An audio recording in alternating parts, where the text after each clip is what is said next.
আমরা এখন একটি সম্পাদ্য করছি। এটা ত্রিভুজের পরিবৃত্ত অঙ্কন করা। ত্রিভুজটি বাহু দেওয়া আছে 3টি বাহু, একটা 4 সেন্টিমিটার, 5 সেন্টিমিটার এবং 6 সেন্টিমিটার।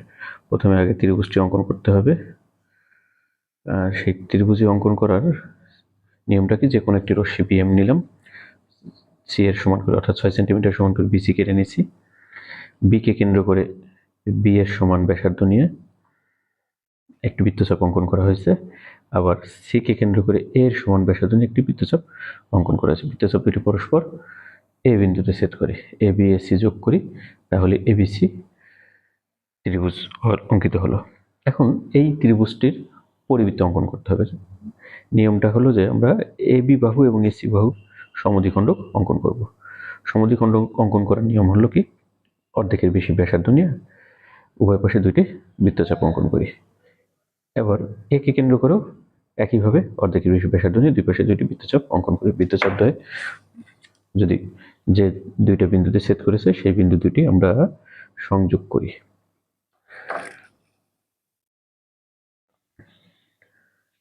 আবার এই পাশ থেকে এই অর্ধেকের বেশি ব্যাসার্ধ নিয়ে দুই পাশে বৃত্তচাপ অঙ্কন করি। এটাও আন্দাজ মতো নেওয়া হলো। একে কেন্দ্র করে এই বৃত্তচাপ দুইটি পরস্পর যে বিন্দুতে ছেদ করছে সমদ্বিখণ্ডক দ্বয় অঙ্কিত হলো। সমদ্বিখণ্ডক দ্বয় ও বিন্দুতে ছেদ করে, এই আমরা বিন্দুটার নাম দিলাম ও বিন্দু।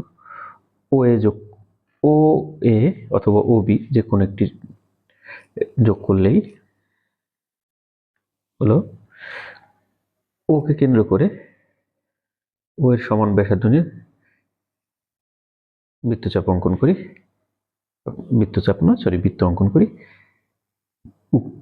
বৃত্তটি 3টি শীর্ষবিন্দু দিয়ে গমন করলো এ বি সি, অর্থাৎ এ বি সি যেহেতু শীর্ষবিন্দু দিয়ে গমন করেছে, সুতরাং এই এবিসি বৃত্তটি হবে ত্রিভুজ এবিসি এর পরিবৃত্ত। এবার একইভাবে আমরা একটি ত্রিভুজের অন্তবৃত্ত অঙ্কন করতে পারবো। অন্তবৃত্তটি মনে করি সেই ত্রিভুজটি এভাবেই, এটা আমরা আমার মতো করে নিচ্ছি। ত্রিভুজটি একটু এরকম মনে করো, এভাবেই হলো।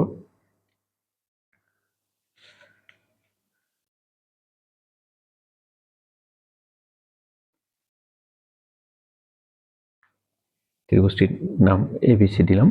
অন্তবৃত্ত অর্থাৎ ভিতরে বৃত্ত অঙ্কন হবে। এই অন্তবৃত্ত অঙ্কনের সময় আমাদের কি করতে হবে, আমাদের এই বিসি রেখার সাথে যে দুইটি কোণ আছে সেই কোণের সমদ্বিখণ্ডক অঙ্কন করব। কোণের সমদ্বিখণ্ডক অঙ্কন করার শর্ত তোমরা জানো, যে যে কোনো মাপের একটি বৃত্তচাপ নিলাম, বৃত্তচাপটি হতে আবার দুইটা বিন্দুতে ছেদ করছে, সেই দুইটা বিন্দু হতে আবার দুইটি বৃত্তচাপ অঙ্কন করলাম, তারা একটা বিন্দুতে ছেদ করছে, সেই বিন্দুটি এবং সি বিন্দু সংযোগ করলাম। একইভাবে বি বিন্দুতেও যে কোণ উৎপন্ন হয়েছে এবিসি, তার সমদ্বিখণ্ডক অঙ্কন করি। সমদ্বিখণ্ডক অঙ্কন করে যে কোনো মাপে একটি বৃত্তচাপ অঙ্কন করলাম। এবার এখান থেকে দুটি বৃত্তচাপ নিলাম,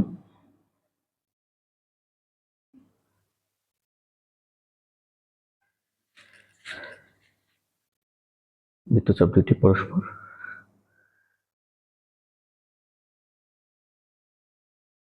এই বিন্দুতে ও বিন্দুতে ছেদ করেছে।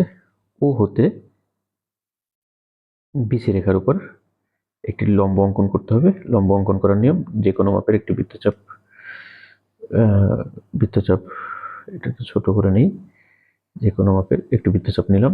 বৃত্তচাপটি এখানে ছেদ করেছে যে বিন্দু দুইটিতে, সেখান থেকে আবার ওই মাপ নিয়ে আবার বৃত্তচাপ অঙ্কন করলাম তার নিচে।